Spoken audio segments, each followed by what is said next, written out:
And now you have connected your dongle to the router, and also you have sent us the email account with which you registered the IHT app.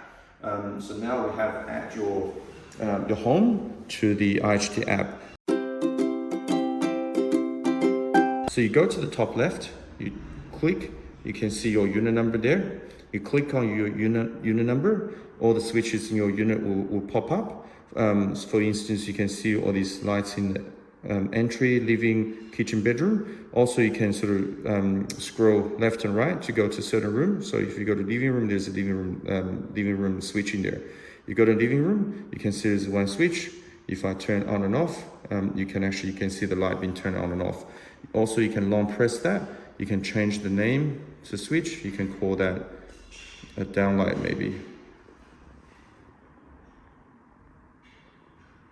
Downlight, yep.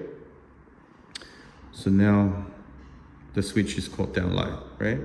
So it's quite self-explanatory. So whichever room you want to control, you can just go into that room and just tap the switch.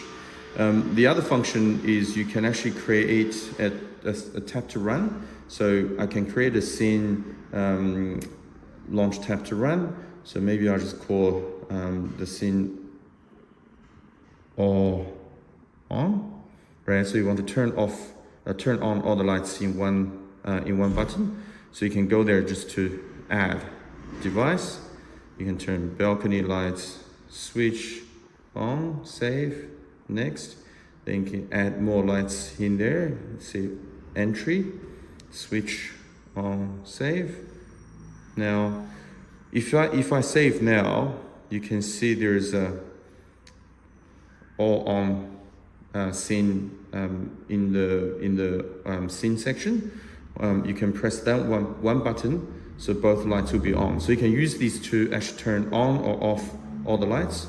Also, the scene will appear on top of the app as well. So if I click here, that will actually two lights will be turned on. So this is quite a useful function. I mean, if you want to turn on or off multiple devices in one go, you can just set up scenes.